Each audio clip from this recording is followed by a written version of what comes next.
Hi, I'm Olivia. And I'm Amy. And this is a Girls in Marketing podcast. Every week, we release a new episode that you won't want to miss. Our guests are industry experts with amazing experiences, so you'll always come away with new nuggets of wisdom.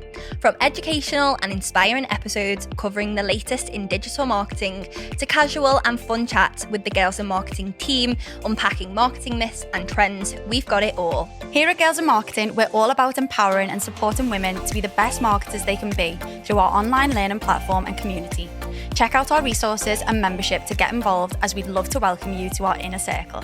Right, let's dive into an episode together. Hello, welcome back to the Girls in Marketing podcast. It's officially 2023. Happy New Year. And Happy New Year to all of you. Happy New Year. Happy New Year. It's 2023. New year. Mm-hmm. New me. New year, new me. Yeah, what's the vibe? In a way, yeah, I guess. I was just the same on the 31st as I am on the 1st. Yeah, so, I love the new year. I feel like I just feel so much more motivated. And I get actually quite emotional, quite deep about the new year. Like, I just think... Of course you do. Are you one of those people that's like, all new stationery, new pencil case, new clothes? No. Like, no. Can't afford all that. Maybe one or One from that list. But do you know what I mean? Yeah. Are you that person that's like, I am reborn? Yeah. I feel like the new year is a time to set those really good goals. So you can sit down, reflect upon the year 2022. What was that year for me? Now we're in 2023. What does this year mean to me? What do I want to do? And I think that something that I wanted to talk about today was mainly like our own goals professionally and personally, but then equally, how are you going to do them? Because I think the most important thing really is for setting a goal, but making sure that you're able to actually do it, because there's nothing worse than setting a goal and not achieving it and just feeling rubbish about it. So what are all of your professional, personal goals for 2023? So I'll just start by saying that I'm not really a January person, I'll be honest. I was going to say the same thing. Yeah, that's, I guess, one of my first goals is to try and be better at starting the year on a positive note. And so far, I'll be honest, yeah, that's gone so-so. So I would say for me, this year, I want to be better at just kind of jumping into the new year and trying to forget about the January blues. I think it's very much one of those things that if you let yourself be convinced that it's a thing, then it'll affect you. But if you try not to focus on it, then it's fine. So that's definitely one of my main things.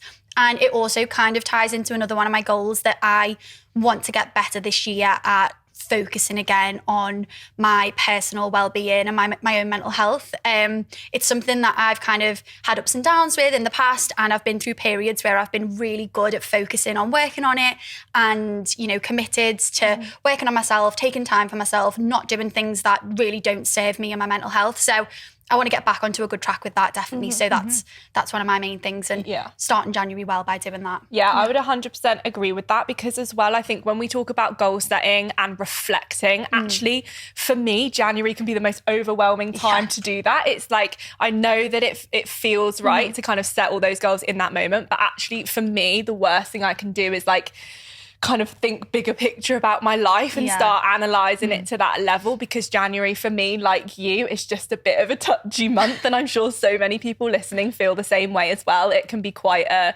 kind of interesting month. So yeah, my goal is similar to Amy, and kind of just plan some nice things, start the year off on a good note, and kind of not get too bogged down by it, but equally know that I'm working towards the things that I want to work towards. Yeah. I think for me, I definitely want to continue with what I did in 2022 in terms of like time management, because that's something that I have been working on a lot, you know, in terms of like general workload and everything like that. And I think I really put some good things in place kind of November and December and even like October of 2022, I started like utilizing different like time management tools and stuff. And I think I want to continue to do that in 2023 because I would say I'm relatively good with time management, but it's like when there's so much going on all of the time, making sure that every hour you know what you're doing. And because that's another thing for me is like switching between tasks is so difficult. So it's how you actually do that. So 2023 for me professionally is just learning to manage time in the best way possible. Yeah. And just kind of like do that consistently, because, you know, you can do it for a few months, but you have to do it consistently for it to kind of become a habit. Yeah. Definitely. Yeah. 100%. Yeah. I think, like you said, Amy, I feel like I'm not that much of a goal set. No, I am a goal setter, but I'm not like a stress if I'm not meeting the goals, because things happen and things, like, you can't always have a 5-year plan that you adhere to all the time, can you? So yeah, I'm not really like a strict goal setter, but this year I definitely like to start posting on LinkedIn a bit more. I'm kind of aiming for like 2 posts a week. So if anyone does see me not posting 2 posts a week, please shout at me. And when you do see them, give them a like and a comment. Yeah. To make you feel better. Give them a like, give them a follow, share. subscribe. To keep you encouraged to keep going. Yeah. So yeah, I definitely like to improve that. And then personally, I think I definitely like to do more charity work this year. I think I didn't do much charity work last year, so I definitely like to increase it this year. Yeah. I think personally for me, total opposite. I would like to do more charity stuff. And we were talking about this through the week, actually doing things for yourself. Yeah. So kind of going out the way to do things that don't necessarily serve you in a professional purpose at all, but really do like encourage you personally. Yeah. And I think I would like to start volunteering somewhere or doing something. I've looked into like brownies and guides and stuff, so I think that might be quite fun if I can kind of do that. And it's just putting the time aside to actually think, what do I want to do, and not necessarily how will it benefit me, because it's not about that. It's just about like thinking, right, I want to do this thing for myself to kind of take some time away. And I definitely want to do that. And I equally personally want to get better with like a morning routine. Because I think like I need to wake up earlier. It's like, it's one of those things where the closer you live, they say the closer you live to the office, the later you always are, which I think for Liv and I is just very correct. Correct. But the thing is, it's not, that doesn't even bother me. It's not that. It's more just like there's so many hours in a morning that I could utilise better, but I don't. And I'm like, I could get up at like 6:30. I could like, you know, or maybe even 7. I think 6:30 is a bit of a stretch, but like, you know, 6:30, 7 o'clock, get up, like make some breakfast, maybe do like a bit of a go on a walk or something, you know, like a nice morning walk, take my little puppy out for, I keep calling her a puppy, but she's literally like 2.5 now. Take her out for a walk or something, like have something, even just like watch a little bit of telly, watch a bit of the news, even if it isn't the nicest pick me up in the world, the news sometimes.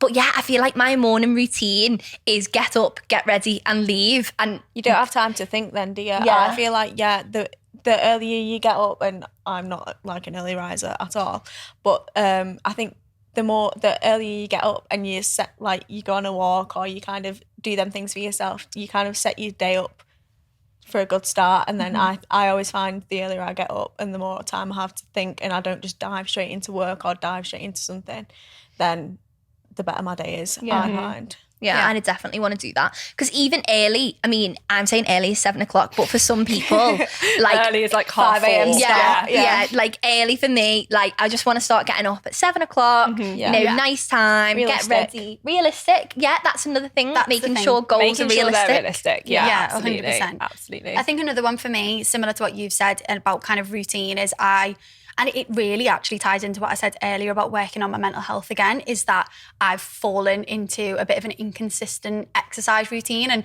that's been one thing for me since I was young that's been a constant and been something that is always a pick-me-up. And life's just kind of, well, I say life's got in the way, but actually sitting on the sofa's got in the way. So, but I think it's like, getting back into a routine in that sense for me as well, and just having the motivation to take my gym stuff to work with me so that I can't go home and then decide not to go. And just those little changes, nothing substantial, nothing groundbreaking, but just putting those little things in place to make it easier for myself to make those right decisions, so that I thank past Amy for doing something to help current Amy.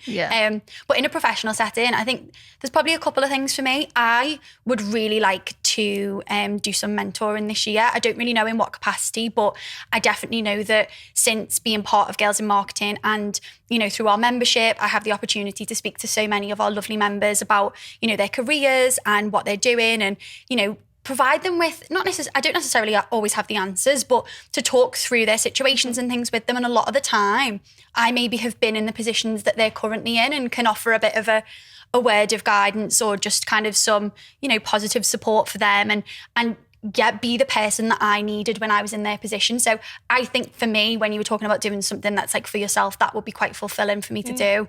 And yeah, just again, coming back to our membership, a focus for us as a business and something that I want to work really closely on is getting more people just aware of the fact that our membership is incredible. And incredible. I was going to say the same thing. Obviously, my role at Girls in Marketing is managing that membership, and definitely in a kind of professional goals would just be to just like welcome as many people as possible into it, because it's just so amazing to have this community of members, and like 100%. You say, like the opportunity that you have to be able to give advice and support, and I just want everyone to know about it, and the more people to be a part of it. So that's definitely my goal, and to kind of keep them here and continue releasing amazing things. I think that is quite a big goal for a lot of people. I think at the start of the year, quite a lot of people set like I want to invest more time into professional development, and that's like the perfect opportunity to invest that time in. Isn't it? It's like 100%. Easy slots throughout the day, or easy like